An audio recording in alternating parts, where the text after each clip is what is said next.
Hey, how's it going today? It's going fine. That's good to hear. I've been doing a lot of schoolwork, Makes uni sense. work, I should say. Yeah. So let's makes sense, makes sense. Yeah, no, I'm thinking it's like spring, so yeah, that makes sense. Um let's talk melee. How has melee Yeah. been going? Cuz I know we talked a little bit about like what we wanted to cover today, but yeah, just quick wanted to also just touch Uh, base about how, how playing has been going, if there's anything that that has kind of like stood out from cuz I know you won that tournament the other day. Um, yeah.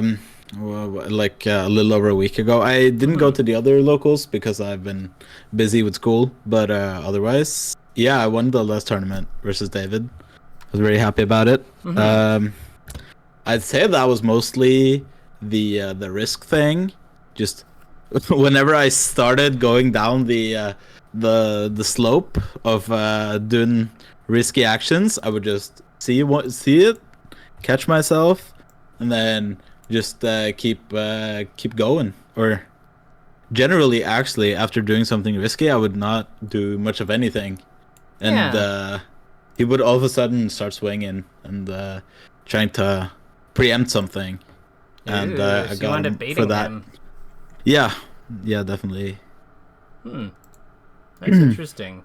So like what we noticed is that like by tackling we can't. So let me ask you: do you think that if you continue to play like this, do you think that there's a chance that he'll continue to swing even if you're not going in as much, or do you think that this is a response to what you're doing, or do you think this is like a habit of his, or yeah, I'm curious. I mean, I think a habit of his is he sees an attack and he thinks more are coming.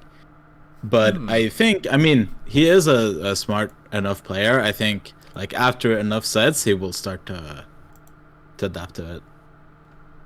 Hmm. Okay. Yeah, no, that makes sense. I mean, like again, like our habits are largely like some of them come from us, some of them are also informed by by the environment that we play in, right? So Hmm. it's not just like a you can't remove nature versus nurture. Well, you can't remove like A or B. They both impact. So Yeah, yeah, it's fascinating. and in that case, like we've been playing since pretty much since around when I started playing and when he started playing as well. So we've been playing for so long. It felt like he had my habits down pat, and then so I think it's gonna take some time just because he's so used to playing me. True. That makes sense. It'll be either way. I think that the benefit that we're seeing from like cutting down on the recklessness or like the like the continue like maintaining an aggression in a spot that we don't really have that kind of advantage anymore. Mhm. I think that's gonna just generally like help us anyway, regardless of whether or not he has this habit, whether or not this habit persists or not. Because you know what, not overextending is good, regardless of whether or not he is Yeah, like whether he's doing it or not. It's still good for us not to do it too. yeah. All Mhm. right, fantastic. So with that in mind, let's talk about Mhm. conditioning and habits because that's something Yep. you wanted to go over. So Yep. I will let you take lead on this. What did you have in mind on this? Okay, so like we talked about, I've thought a lot about how certain players uh abuse their opponent way harder. Like they figure out um you know how to beat their opponent. Like the very classic is the hungry box, close game one versus some like pretty good top 100 player into like three stock or whatever, right? Like just absolutely destroying them. Same thing with Armada. Download Just complete kind of thing. yeah, download complete. Like the first game is kind of okay, and the second game is like okay, this it feels like HBox is in this guy's skull or Armada or whoever, right? Mm-hmm. Um, and I've seen that at the local level as well, especially with Wuffa. That's the main Wuffa and Sverre the Falcon, the good Falcon player. Yep. They both have a tendency to, and of course the characters, especially Falcon, I feel like it's a like roll reads is a something he has to do. So or like picking up on roll habits is very easy for him compared to maybe some other characters. Because it's something he has to focus on so much with his down throw and all that. And he also has, knee and stomp, like extremely strong moves. If you read a roll, but I want to channel that a little bit. I want to, be able to, because all of these players I'm playing, every player I'm playing has habits that are, counterproductive or predictable in some way. And I think that can be a key to beating them regularly. Yeah. Well, I mean, like, there's a lot of ways. There's certain different ways that you can go about doing it, right? Like, so you're saying that that these players are good at like sniffing out your habits, no, or other players' habits, and then capitalizing on them in specific ways. Yep. So one way that you could do it is, if not necessarily like figuring out the opponent's habits, you could also figure out, have an aware, like one way that has worked for players, that I've seen is, it's more about, you can also develop an awareness of your habits, like your own habits, and like understand what the counterplay to those things are, and then like, so that you're ready to switch off those habits. So you're ready to switch and like chain, and mix up intentionally, even on defense. As the opponent begins to like punish those, so that you're forcing that, like, you're basically creating more, you're reducing the power of their ability to like call what's coming next by adding more things that like makes it more difficult for them to do that. And a lot of times, like, so one good example for that would be like, here's a simple one. So when Falcon up throws Sheik, for example, there's a way that he can actually up throw knee her. If she jumps out of it, like tries to jump out. If he full hop knees, he's gonna get her. But if you short hop knee, then if you short hop knee, then you miss on the double jump. But if you full hop knee, you will hit the double jump. So what she can do is, she has a mix up between fast falling and not fast falling versus like immediate double jump, to avoid Falcon's up throw knee, I believe. So like that would be one way that you can go about doing it. Now in modern play, the one thing we don't really see that anymore, because you just up air, because it's the most, and up air always works. Right. But what I would comment there is, up air always works. So wouldn't it be a really good call out once in a while, if we assume that they're going to like double jump out, or we get a sense of like that's what they like to do, so just take the kill with knee, maybe? Yeah, definitely. So there's ways. I mean, I think that's something smart. Getting quicker kills based on a read is often, like, if you have like the read down pat, or if you have a good call out, I feel like it's very worth it. Yeah, and the other thing is like, we don't necessarily we are making something of an educated guess here. It's not that we're like, because we don't usually do that on like the first stock or something. It's usually after we see like, okay, so when they DI the knee, like when they're DIing, like when we're doing the up throw up air combo, like how are they DIing the up air? Because that gives us information a little bit about like what they can be doing, because they can't DI down and then like DIing down and then double jumping is kind of weird, Yeah. Yeah. That is weird. Now, some of this is that why I was talking about heuristics is that I feel like it's a lot to keep track of, while also playing ranges and like keeping track of percents and all that. And then I have to keep track of, what they, what kind of habits, what they like to do in the situation, good or bad. I feel like it's a lot of information to keep track of. And I wonder if there's like shorthands that I can, like, for example, if you're playing Falcon and you down throw someone into the corner, like, that your like big call out option is just like, it's knee in place or stomp in place, or like to cover the roll in, because that's something a lot of players do in that scenario, but it's not always that clear cut. Yeah, so I guess what you're asking is, what are the how do we establish like a system for like determining what we should Yeah, okay, what we should be paying attention to, because there is a lot of information happening all the time in a game, and I feel like it is very hard to I would say the most important thing is percent. Yeah, okay. So the reason I say the most important thing is percent is because we can adjust all the other things like spacing and whatever independently. Mm-hmm. So like we can do that without having to hit the opponent. Yeah. But like our percent, their percent are things that are static until we actually interact with each other. So in the case of like, you know, you're saying like at what spacing do I do what? I'm like, well, you can always just change the spacing. You have as much say in this like combat, you know, in this fight as they do in terms of where the characters are positioned. So if you're playing at a spacing where it feels like your things suck and you're not sure what you're supposed to look out for, well then change it. Like just you're Fox. You have the luxury of being like, you absolutely can do that. In fact, basically you could be playing any top tier and they all have the ability to do that to a pretty significant capacity. That's why they're the best characters.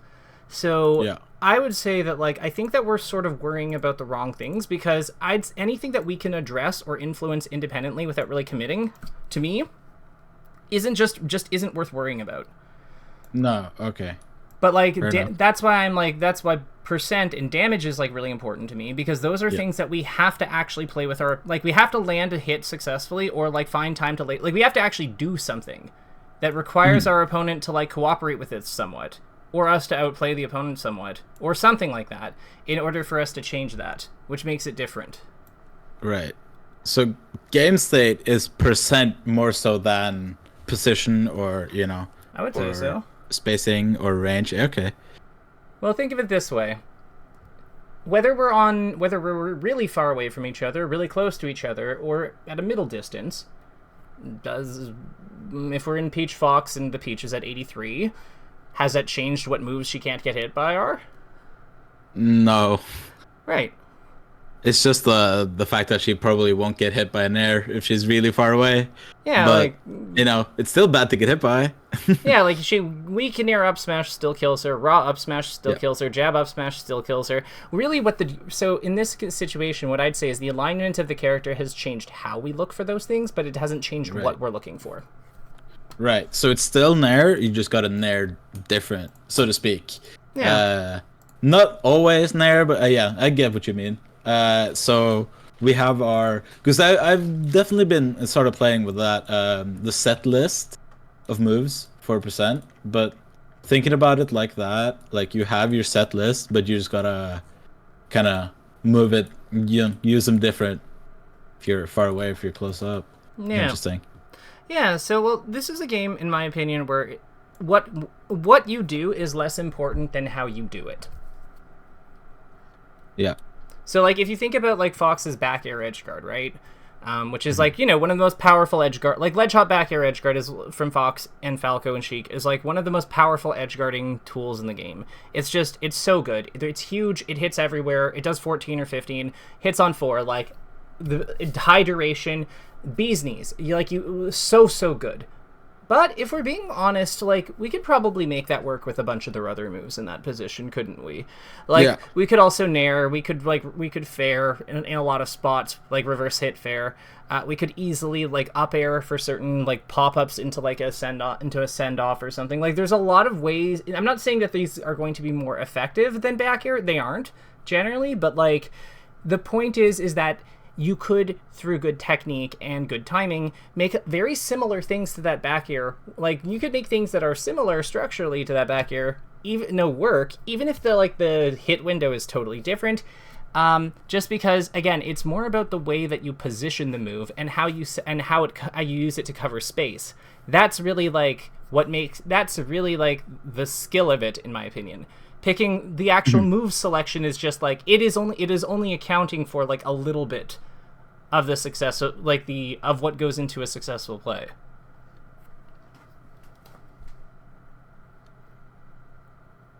Yeah, I can see that. I mean, not every Fox knows the back air, but you know, not every Fox is hitting that edge guard every time. You know. So that is the expression part. Yeah, that's the skill. Yeah, I get what you mean. Yeah. So you know what? Let's actually try. How do you feel? So I feel like you I feel like when we've gone over the percent method before, I feel like there's been parts of it that haven't clicked. But I get the impression that this makes a lot more sense now, right? Yeah. It definitely hasn't necessarily been internalized in a way where I, constantly use it. More of a, not a framework. It's something I try to view the game through it, but I don't entirely see it, if you know what I mean. Like, it's not always apparent to me what state I'm in based on percent. Why is that? I don't know. Good question. There are, so ambiguous zones in percent, and I feel like and some characters are harder than others, for sure. Yeah, for sure. I don't know, like Marth, 25%, kind of, Grab. Yeah, I guess so. I don't know if I'm right. I don't know if I'm right or not with that, but like, why not, right? Like, why not? Like, if it could be grab or fair, why not? Like, just we gotta pick. Yeah. I'd also kind of point out that, like, if we think about the range that is dash JC grab covers and like the range that his that his fair hits at, they're really not that they're not that different, all things considered, in terms of like the space they cover. No, except grab won't hit you while you're airborne, but I mean they'll both hit you when you're grab can hit you when you're airborne. But fair will cover you jumping ab Marth more than grab will. I feel like grab will cover your short hop, and fair will cover both your short hop and your full hop. That's the difference. Might be right. You don't think that Marth's grab can cover your short hop? Well, it can cover a short hop approach, definitely. But I've seen plenty of Marth grabs get stuffed. I've also seen them go through it and grab the fox, like when you just grab them you've seen a Marth grab a fox out of an attack in the air. I've been there many times. I know. But to me, like, I feel like we're splitting hairs though. Like I think we both understand what the other is saying, because I agree with you that like attacking is like generally better versus grabs than it is versus Marth's fair, because like duh, and then jumping is a way that you set that up with fox. So like I get what you're saying. I'm just saying that like there are nuances to every situation. The overlap is not perfect here. Yeah. Yeah, that's all I'm getting at. Cool. So I think this might be the type of thing that we benefit from with like a practical exercise. Like I'm thinking we toss you into unranked and like see what you come up with for like maybe 10-15 minutes and then kind of go from there. Is that something you're open to?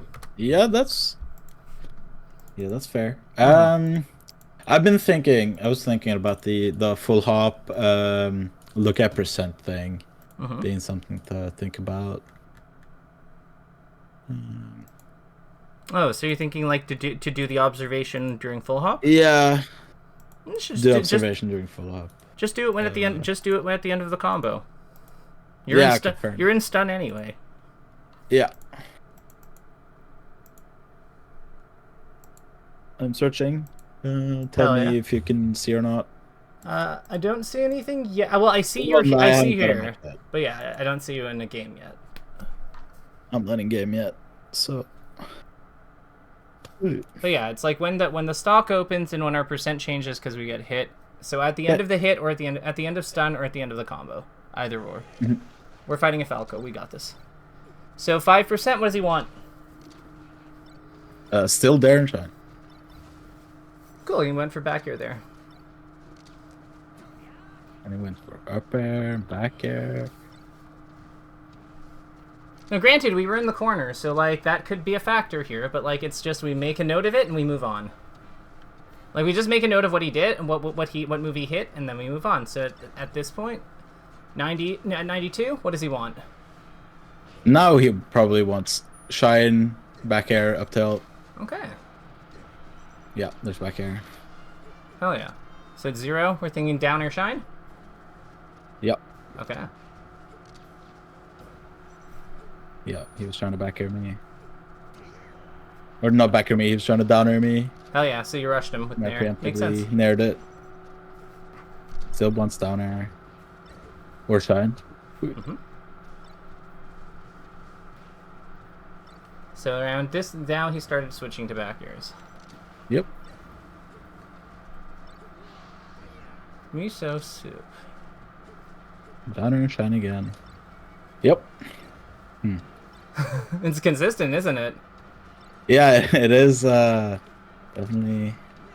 I have experienced before some dissonance with what people are picking, but I mean, it generally shouldn't be a problem because if they're not picking the good options, they probably aren't that good, the options they're picking.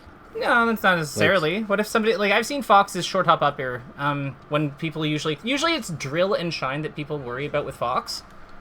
Like drill, grab, shine, those three are the ones that people pick, but I've seen Fox's that short lower hop up percents. air. Yeah, that's what I mean at like 0. So then what happens sometimes is they'll like that Fox player will short hop up air instead, and it catches them off the player off guard. But like short hop up air, if you have the execution for it, makes a ton of sense, I think, because it has the similar strengths to like down air in that it's like powerful enough, in that it has properties that are just like good against like good in early game. Yeah, it's just hard, and like it's a little slower than the drill, but like and the drill and like shine and grab, but like it's still a solid option. It might just be that also that like maybe there are more solid options than we thought, and that's okay. Yeah, that's fair. Okay.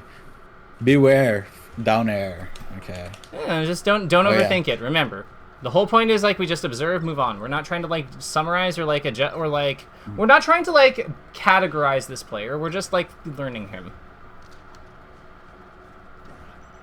Yeah. I'm definitely thinking way too much. I can tell.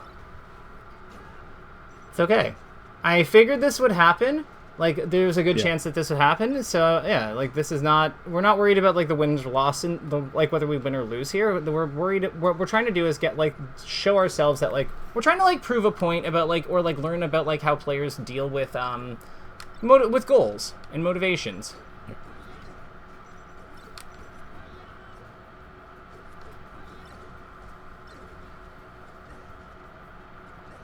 Ooh. Good tech skill on this player, for sure. This guy's good. Whoever he is. Or they are.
Wait.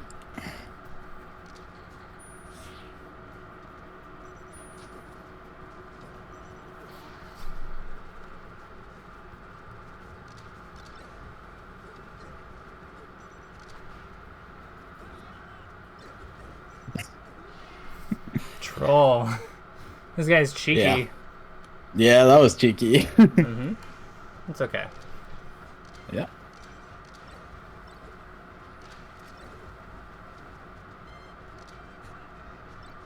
I do notice that whenever I'm like very much thinking about what the opponent is doing, I play more defensive. So the idea is that we're just like observing it. We're observing it and moving on. We're not supposed to be holding this thought. Okay. Because we're not going to be able to like we're not going to be able to keep track of it. We already like confirmed it takes too much out of us. So like Okay, I mean this is part of why I thought it was so difficult to adapt mid set or mid game. It's just so much to keep track of in my head, and I end up just getting owned. Yeah, so like gotcha. So yeah, the whole idea with this is that we make the observation, then we just move on. Because we're trusting that our brain will be able to use the information effectively. We can't take the wheel from our hands. It doesn't work. Okay.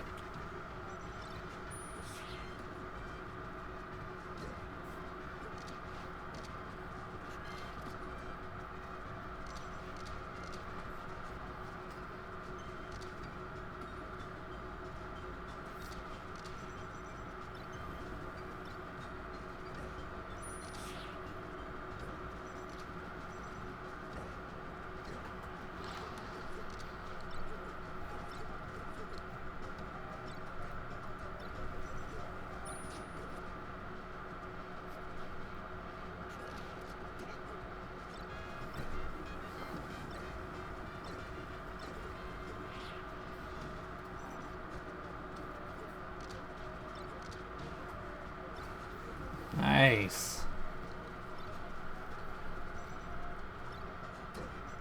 That was good by him. Down smash was really well timed.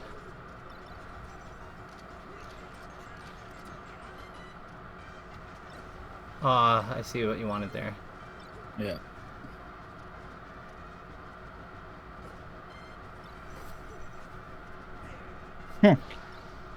Okay. I'm noticing a very good discipline on up Bs versus side Bs.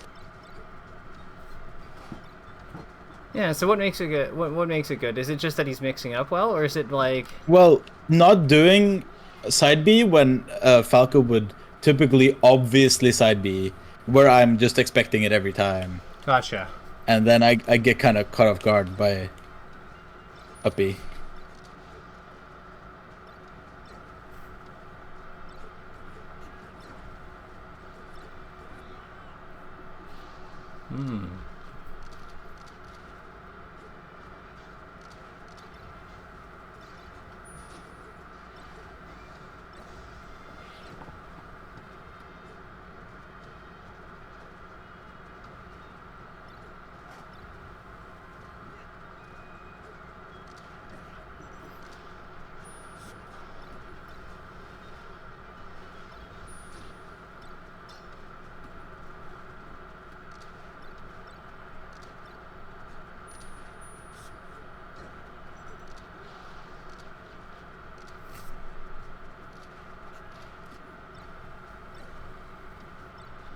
Nice DI. Thank you.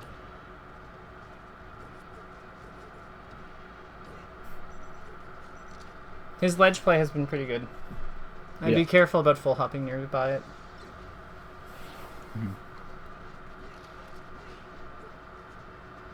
Exactly. There's a very obvious side B spot. Yeah, so let me ask you. So is it like, how can we like...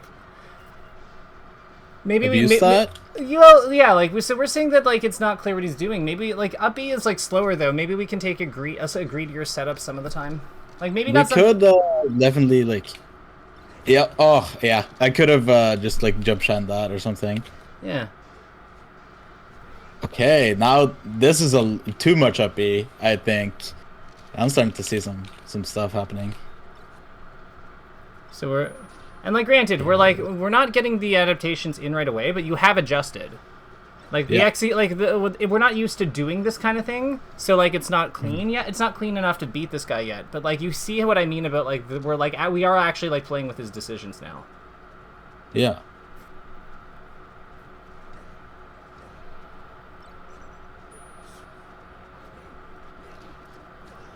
Got him.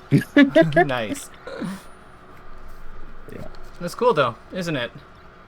Yeah, that was nice. I just felt like I naturally made that or not adaptation, the observation.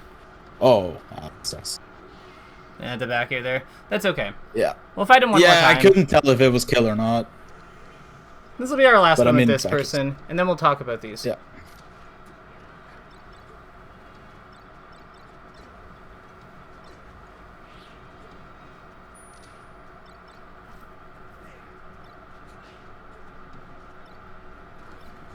Nice.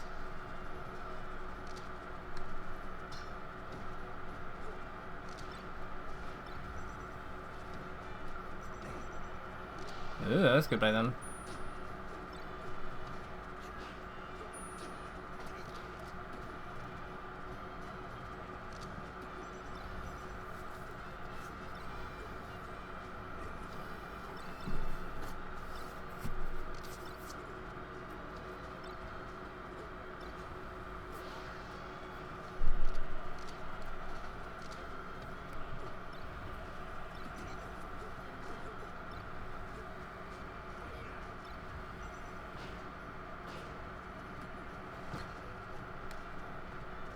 I thought you were gonna go for another one.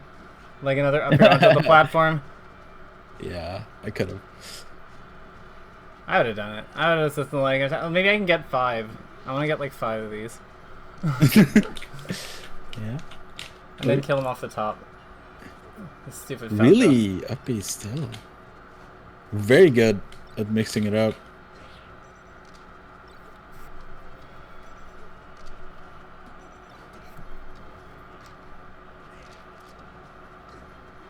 Nice. Oh, DS trap.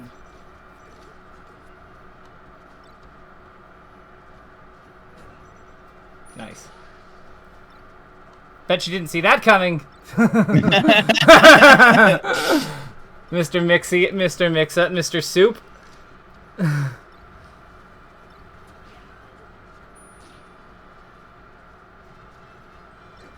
Okay.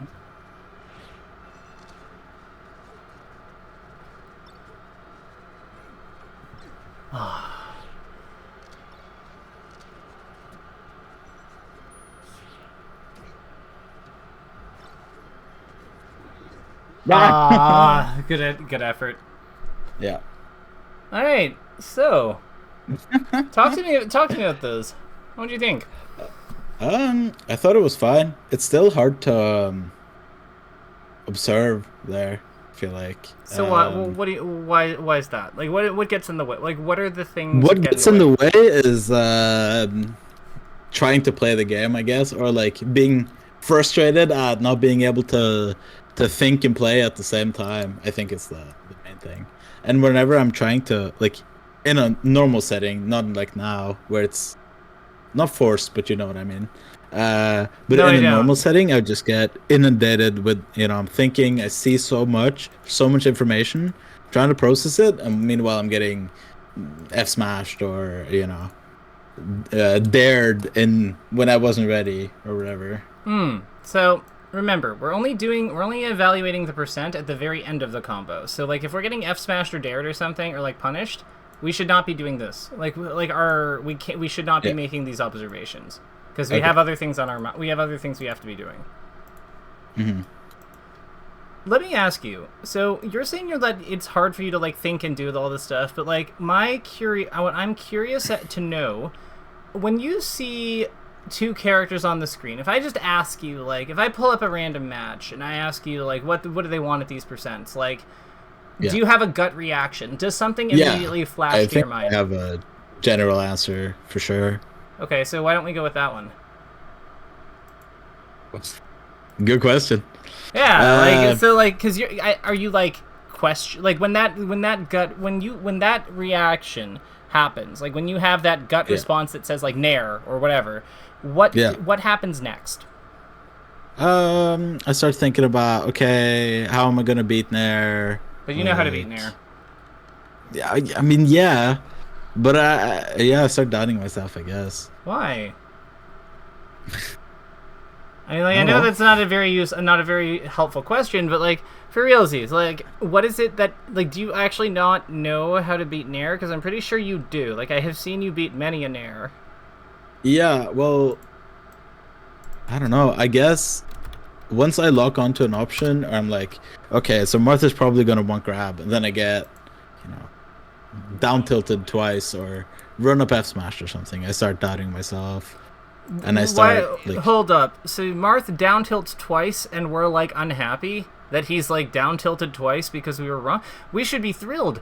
You don't know why he's down tilted twice. It is entirely possible that your positioning or how you were playing around the grab caused him to have to down tilt twice. In which case, I'd say that like our play was extremely successful, because instead of getting us to like the fair percent, with a giant grab combo that's killing us, he had to do 2 pokes that lead to nothing. Right.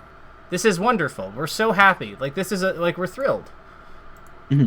So like, I get the impression you don't look at it that way though.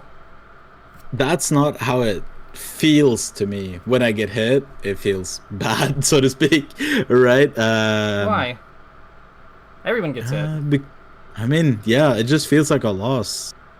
It's some health. You have traded some health for some information. It happens in every game. Yeah, you're right. But it doesn't feel that way. So what does it feel like? Why is it a loss? It feels like I should have been ready, so to speak. Or I should have known. It sounds silly when I say it, but that's how it feels to me. Like, okay, I was expecting grab, but I wasn't expecting down tilt. He obviously did down tilt. Do you think that if you know enough that you can avoid every hit? Sometimes it looks that way. When I watch, say, a Mango play, feels like, I mean, he isn't literally but Mango versus a worse player, it feels like he's just, like Aura, avoiding every hit. Feels like that. Maybe that's just an emotional, just how it looks to me. I mean, so I would say whether it looks that way or doesn't look that way is not. So let's engage that idea. So Mango does look untouchable sometimes. Yes, when he's playing really well. I would say Zane and Cody and Jmook all kind of have that quality. Yeah. All of the top like 8-ish, 10-ish players in like all can kind of look like that when they're on point. Yeah. But I would say that there is some kind of unique about like some of them, like Mango and Zane, in that they do just kind of look like there is something like otherworldly almost about Mango when he's like on point. Impossible to do anything. We also seen Zane absolutely ruin a Spacey. Like, what do you even do in this matchup? That's a great question. What I would say though is that there's no. I don't think that Zane I don't think is a fair comparison to anyone. Can we agree that the person who's like in the running who might be in the running in a year or so for as dominant as Armada maybe isn't like a fair standard for us to hold ourselves to? Maybe not. Can we also acknowledge that Mango, for all of his like incredible highs, has some pretty crushing lows relative to the other top players, like the other tippy top players, with how much he gets upset. Yeah, you're right about that as well. So maybe that is definitely something that has come with the years, though. But sometimes I feel untouchable as well. I have my streaks of, feeling like I'm obviously not, but feeling like I'm the best player in the world, or feeling like I'm the best player in the country, or whatever. I'm sure that when you're on point, there might be some validity to that. But here's the thing. We can't just take our very best moments and say that this is our average and this is what we have all the time, because if we do that, then it's no longer our best. No. It's just that's our average at that point. And we both know that it isn't our experience of playing all the time, because those moments, if it was, then those moments wouldn't feel so special. So we can't cut out all the parts of our play that the moments of our play that we don't like, just because we are the sum of all the things we do. Yeah. And that's okay. I'm about to say this to people as well, but somehow I don't feel the same, or I still feel that way sometimes in my head. Well, so what is this? It always feels like vindication. If I play well, it's like, oh look, this is what I can do when I actually play well. And then it's the common trope, and I'm mad that I fall into it. It's a story. Yeah. It's I'm like gonna tell myself. it's a narrative, isn't it? Like this is like something that you okay, got it. So I think every player has some amount of like stories about their career, their development, their time playing that they tell themselves. I think it's impossible not to, because like we humans love stories. Humans fucking love stories, especially when we're the main character. But like the reality here is the stories don't really... I think that the most important thing about, like, one of the most important things about getting better at a competitive discipline is accepting that the stories don't really do anything for us. Because, let me ask you, is your story, like, how does your story go? Like, when you're saying that, like, it's vindication, that, like, is it that the hard work is paying off? Is it that, like, this is what you've always been capable of? Like, how, like, what's the, like, how does it go? It depends. Well, sometimes I feel like it can be both. It's, oh, I play more, I try harder, I, get coaching. None of the other players in my region even care, and I'm the only one that actually puts in, like, a lot of effort, and I still lose, and finally I'm showing them what I can actually do. I think that's kind of the gist. Finally, I'm showing them that, like, I could get good. You are good, aren't you? Like power ranked and stuff, and like in their top like 5 or whatever. Like, aren't you really good? I'm top 10. Okay. I was top 6 on one of the PRs. Okay, so close enough. Like 5, 6. What's the difference, right? But like, let me ask. So here, okay, this is good. This is good. So, and I bet what happens is, because I have had that same thought too. Like, not exactly the same, but something very similar. Like, for me, it was with Ryan Ford, and, like, it was way back in the day when he was still, like, trouncing me every tournament, and I could beat the number 1 guy, but couldn't beat number 2, so as the 3rd seed, I was basically condemned to 3rd place hell. And I remember thinking, like, I'm trying to lab, I'm trying to come up with these modern solutions, I'm trying to, like, do more sophisticated play, use my, like, knowledge of, like, mechanics and such to, like, optimize, and, like, I'm the only one who's really trying to modernize their character, and, like, everyone else, like, I'm still losing to this guy who just full hop fucking back airs with Fox. And it's just like, god damn it, I hate this, and, like, it's just, it's like, if I did well, it was like it was proving the effort was worth something. But if I didn't do well, then it was like proving that my work was worthless. And the reality is, it's neither of those things are true. Because we don't, like, it's not the result that decides whether or not the work is worth something or not. Whether the work is worth something or not is something we decide is something that we decide, and we decide alone. It's not if we don't want it to be contingent on anything, it doesn't have to be. But in order to do that, we have to, like, break away from the story we're telling ourselves about, which means that we lose the highs of, like, vindication and, like, validation when we finally, like, hit that thing. But it also means that we don't suffer the crushing lows either. So, like, it keeps us much steadier. But you see what I'm getting at? Like, if I do see what you're getting at. It's more of a viewing the game in a more objective manner. It's not, if I don't get touched, I am, God incarnate. I am, the best thing that's ever happened. And if I do get hit, it's, it doesn't matter. Like, I should have, seen that coming. I should have worked harder. I should have, gotta stay more objective. Getting down tilted is a win because I didn't get grabbed. I played around the grab, Or like, you don't even necessarily, like, it might not even be like that we played around the grab. It could just be that, like, we handled the nerves on last stock better. Like, it could be that he choked. It could be, like, there's 1,000,001 reasons it can be. But the thing that we're not doing is we're not letting whatever those things are. We're not letting it dictate our relationship with the game, and we're not letting it attack our self-esteem. Fair. Like, we have to decide to not believe the story our mind makes up about our play, and what our performance on a given day at some random event says about us. And, like, that is one of the most liberating things I've ever done as a player. Because it's just, like, and I'm not perfect at it, like, nobody is, but it's just, you have to, like, you commit to upholding that as best as you can, because you are going to mess that up. We love, like I said, we love stories. We love the ones when we're front and center. But by accepting that, like, by accepting this thinking, the cool thing is that it means that this is something we can, like, that this is something we can manage. We can learn, this is a skill now, right? Yeah.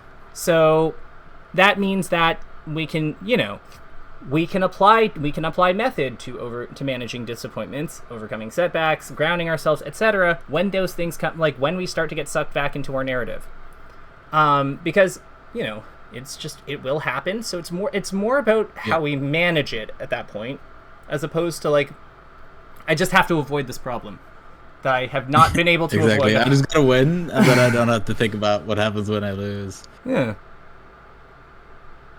Exactly. And it means that our effort has its value on its own because it's meaningful to us. Not because of, like, we're going to win one day, because we can't promise ourselves that. No one can. It's just the effort in it is valuable because it's effort, because it's proof that we cared about something enough to do that. Yeah. Yeah.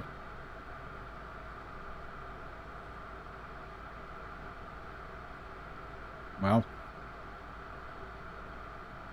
Wow, what? That was nice. No, it was This is rattling. Is this rattling around in your brain, or is, like, or do you think I'm it's like... rattling? Yeah, it's definitely rattling in my brain. I mean, for a second, I thought you thought I was, like, crazy for some. No, like, no, I haven't thought about it as a story. More so reality. Oh, I mean, you know what I mean? Well, here's the way you know it's a story, right? Yeah. So how do you know? So you're saying you're the only one putting in effort, right? But I bet that if you asked the other players that are power ranked in your region, at least some of them, maybe not all of them, but in fact almost certainly not all of them, but I bet at least some of them would surprise you with some of the things that they are working on and some of the method that they're applying. Like, how do you know? Like, it's all about, when we tell ourselves the story, we take away the other character's agency because we've made ourselves the main character. So, like, fuck them. Like, it's our world. They're just living in it. But that's not true, because we can't know what they're doing off screen. Because no, exactly. As soon as they leave our story, they're doing theirs. So it's just hell. While they're in our story, they might be doing theirs. So, like, it's not. We cannot assume because we don't know.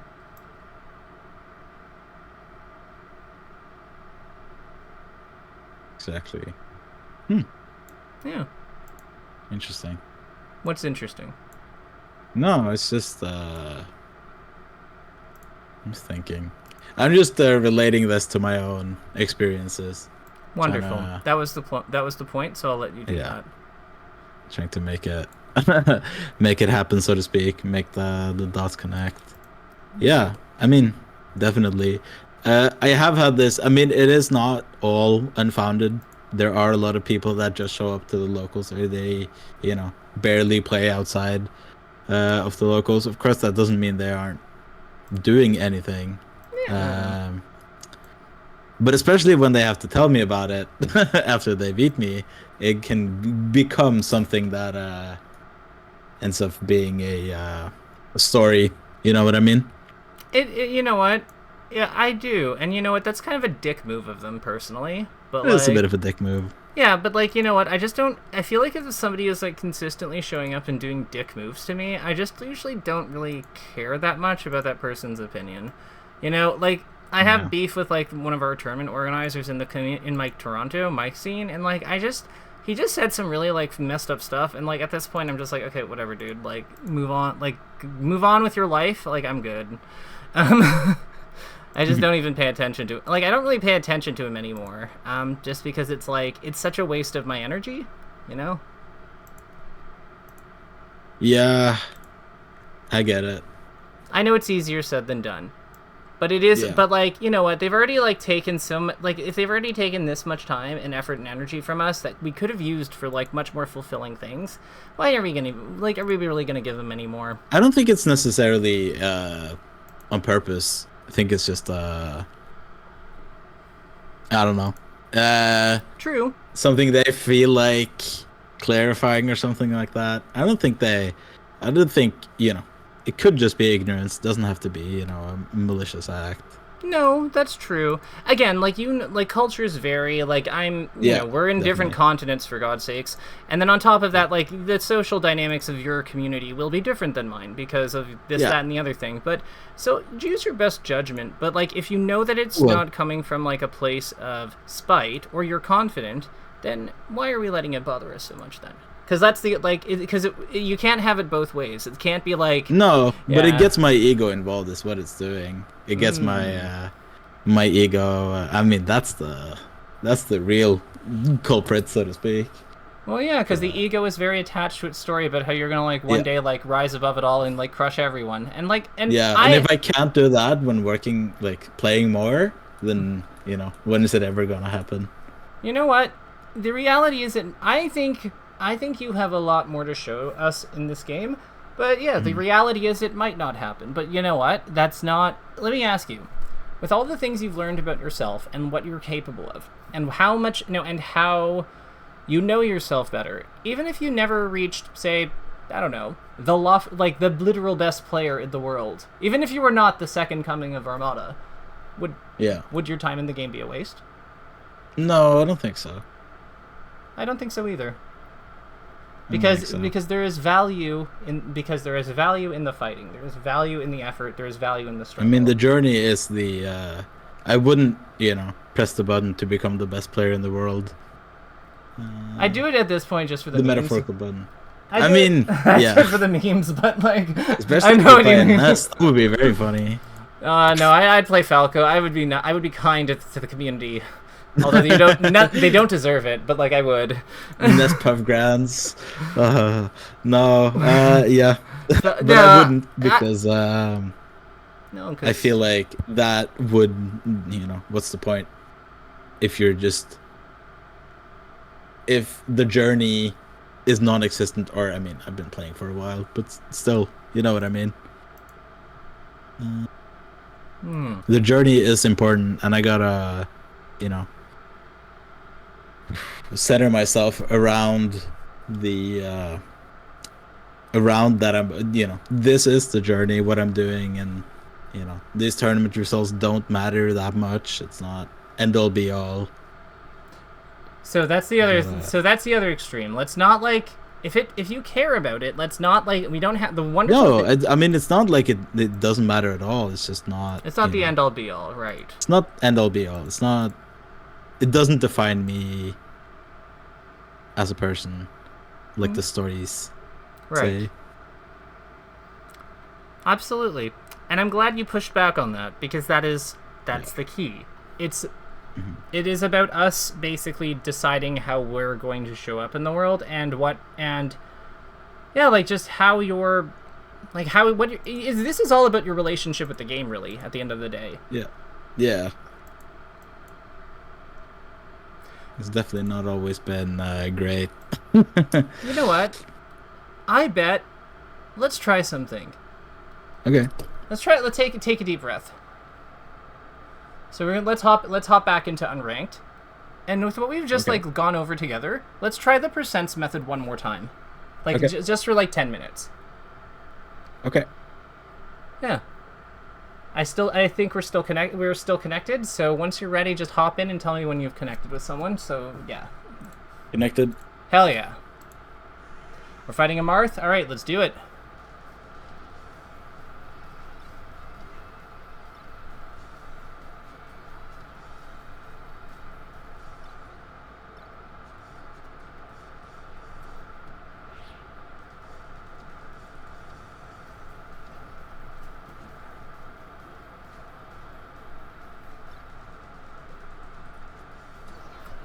Gorgeous. Alright. Keep it locked in. It's not over yet.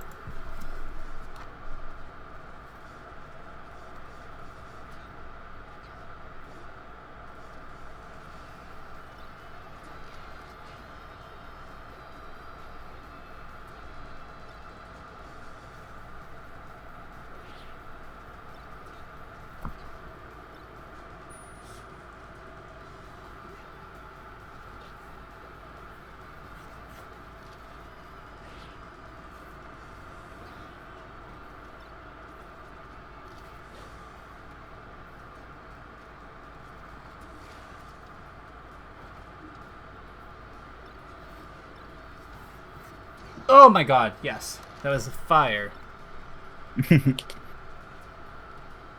I love how you went underneath him and then came back up when he went on stage. It was so you could get the drill shine near. That was really well done. Because it kind of avoided all of his... Avoided his threat zone.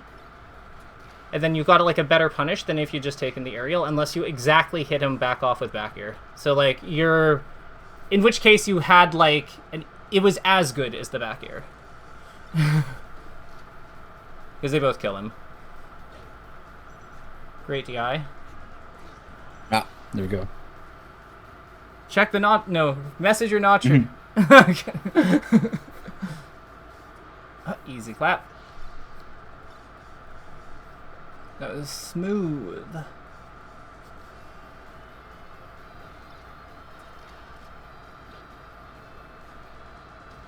Yep.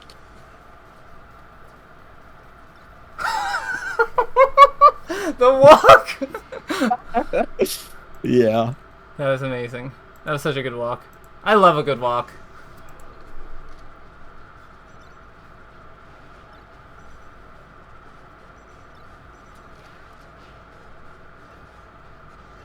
Oh my god, the spacing.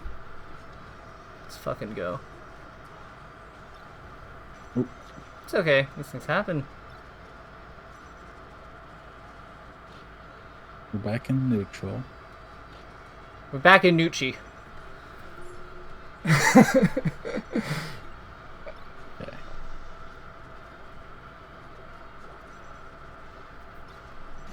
Yeah. Okay.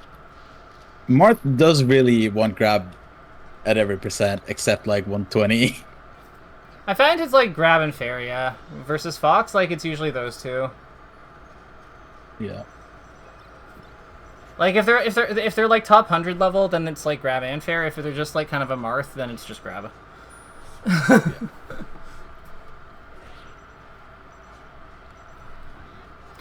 I find Marth is like kind of... That's why I've never really like minded Marth as like a matchup like since coming back, because I feel like he's of the characters, he's the ones that's most like how he used to fight. Like he doesn't really nothing about him, and I feel like him and Fox haven't really changed all that much, aside from they've gotten better. I find they have gotten better, and it's like CC. You have like the shield grab, hold down Marth thing is really annoying, but otherwise. Oh, that I fought Mewtwo. I was fighting Mewtwo King in brackets. Oh like, no! Yeah. So like I know all about that. You were getting the punishment, so to speak. Yeah. Yeah. Okay. Exactly.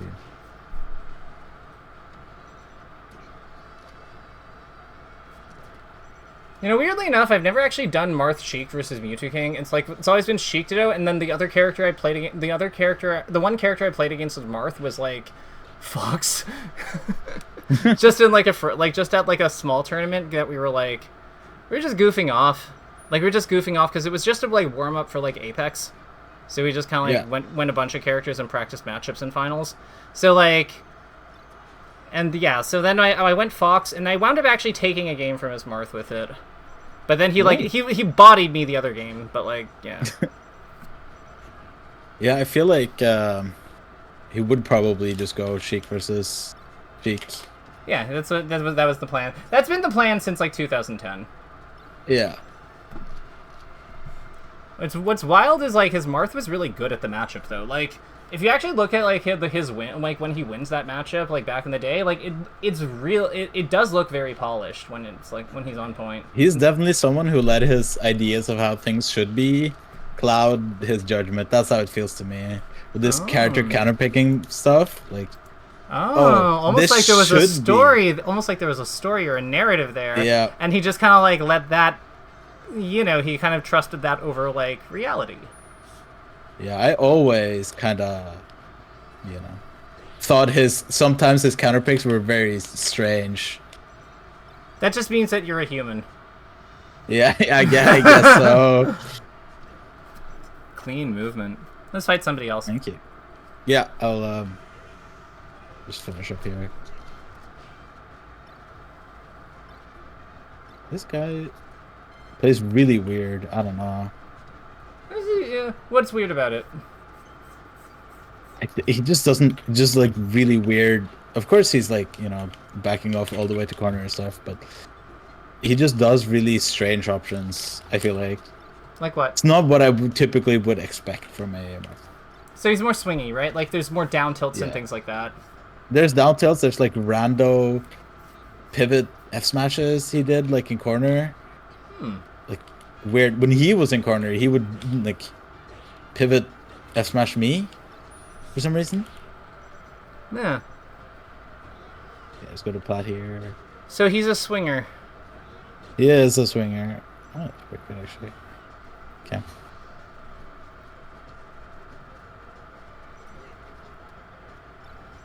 Not really a grabber except in corner. Just that that is me doing my thing again. I am frustrated that he is not a grabber because I'm expecting grab. But, So let's tackle this. Why does that frustrate you? that frustrates me because he's not doing the correct thing that I expect him to do, and I'm mad that he is picking wrong. He's not picking wrong though. He's hitting you. He just hit you. How is that wrong? And more importantly, what does it matter if it's right or wrong? I guess not. I mean, I guess it doesn't matter. You don't get to pick what is right and wrong for the opponent. Like at the end of the day, like the only thing that decides whether or not a play was good or bad or like worked or didn't work is the game. Yeah. Because it's just how did the things interact with each other. That's it. We don't have control over that because we do not write the rules of the game. Now, we can use them, but we don't own them. We don't control them. They are not ours. So, I would say one way you might want to reframe how you're looking at this when you're wrong. When we're wrong, it means that the opponent did something that didn't conform to how we understand how we expect the matchup to be played. They are playing it differently. That's okay, because in general you'll have like the odd move. Like you'll usually have a couple of moves that you do not call accurately versus any opponent. Yeah. If it's happening a lot though, that probably means that the way that they view the matchup, that they view this like the path to victory is very different than ours, and there's probably clues there as to how they view it and what we do about it. So if he's swingy, then maybe we focus more on whiff punishing, right? Mm-hmm.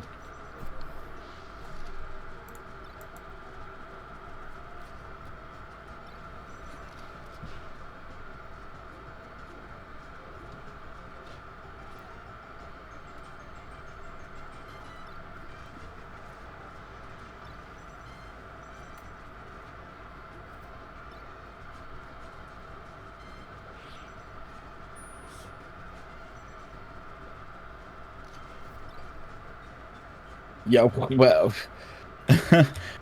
definitely pressing buttons. Definitely. Let's actually fight it one more time. This will be our last game. This will be our last game. I don't really think we need to. For takeaways, I'm just gonna say, you know, don't trust the stories. Don't listen to the stories. They don't know fair. You.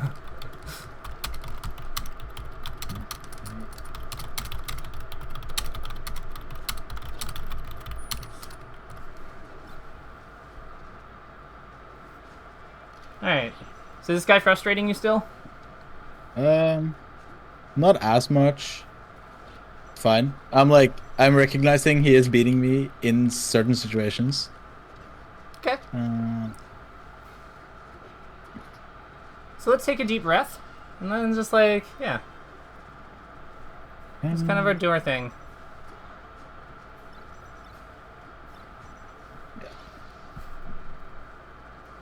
114, we're thinking like grab, maybe F smash, that kind of thing. Yeah, but I'm also thinking grabbing me here isn't that bad. Like as you saw, you can kind of just get out. Yeah, cool. So now that we're at 0, like we know that this guy swings, but like grab is probably still like a higher priority thing.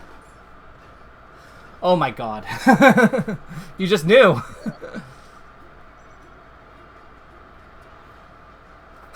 It's so calm. That is a confident stock.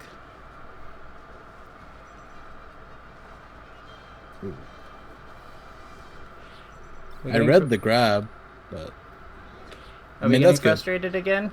Okay. No. Okay. No. Good. I was happy about reading the grab, even though I didn't win the situation.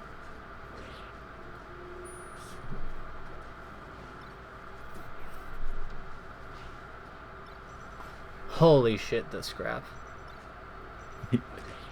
Oh, okay.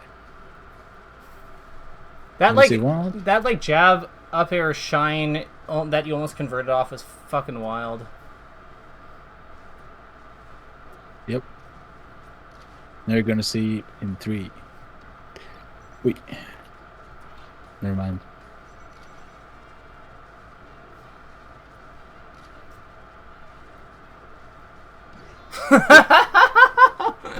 Alright. GG's. Yeah. And that was good. I think the frustration is really something I need to handle. Yeah. So one thing I would say here is like, I bet the frustration was easier. Like, actually, I'll ask you. Compared to when the frustration has come up in the past, would you say that like the frustration of fighting that guy was like was it easier to deal with or harder to deal with than usual? It was generally, I'd say, around the same. Really? I think, I don't know. Well, maybe not. I mean, dealing with it after you said to not, be frustrated, I was like, okay. I didn't say that. I said deal with it. Oh, yeah, I guess. You can be frustrated. That's what I interpreted it as. You gotta, you shouldn't be frustrated about, losing these situations because he is just doing what he thinks. Hell no. It is frustrating. Hell no? It is frustrating to lose those situations. We just shouldn't let it carry that forward and like let it like derail us. In the sense that like we want to like really when we're frustrated, it's okay to be frustrated by what the opponent's doing. It's just more that we like want to be aware of that and then manage it accordingly. That's it. Yeah. Yeah, no, I think this is part of like the cultural thing because I think that like I use some of these words a little differently than you, but like that's okay. What I really mean, what I mean though, when I say like I don't ever want to give you the impression that I'm saying a feeling is bad. Feelings are just going to happen one way or the other. Yeah. But so in that situation, it's just more that like in fact I'm going to write that down. It's not about like it's not about like the goal is not to quote not feel the emotion, but rather to manage it constructively / effectively as it comes up. So it doesn't distract us or detract from our play. That's it. Yeah, I mean, I did feel some frustration, but also thinking of it as not him doing stupid stuff, with me not dealing with what he's doing correctly. Definitely like eased up on the frustration for that last game. Yeah. Because like you're allowed, because the thing is, you're now with the story gone, you're allowed to do that. Because the story that your story basically says at some point you become perfect, which is not realistic or possible. So it probably is really hard for you to like get into a healthy framework, like mental framework for like a coping and adjusting, because it's not perfect. Like it's like whenever we're adjusting like that, it's an acknowledgement that what we're doing is not perfect. It's not optimal. Yeah, wow. Yeah, it is an acknowledgement that I am wrong. And it's not I definitely do feel that an unhealthy amount that my opponent is just, my opponent is just wrong. Why is he doing this? Why is it winning? Right, because because you outsource it, you put it on them, so you don't have to feel it. But then like the problem is that you're still feeling it. You're just like you've just put like layers of distortion there, so now we have to like deal with that. I think this was a very productive session. I think this went well. What do you think? Yeah. Hell yeah. I think that was good. Especially when we got into the playing the second time. I feel like that was very it started, I've never seen you play so well. Oh, really? You played so well. Like that first game was like unbelievable. That first game was crazy. Yeah. Yeah. And that's kind of what I thought would happen, because I was like, you know what? I don't think that, like, I didn't think all the games would be like that, because once we see ourselves, like, killing it, it's very, then our conscious brain does what it always does, and it's like, yo, if only I could learn how to control this. Yeah. And then it's like, no, stop that! Like, that's the problem! every time. But, like, but you can see, but I bet it's easier to work on this knowing that you have stuff, you have, like, gameplay like that you're capable of too now. Yeah, I mean, just knowing that I can learn from losing rather than just. I mean, it should be very obvious, especially. Well, I think I can do it in like an analytical way, in like a watching a VOD, watching someone from afar. It's very like, because then my story is not in there, right? Like. Other people are allowed to create lose situations. The stories that we have about ourselves, they will find us in places that you would not believe.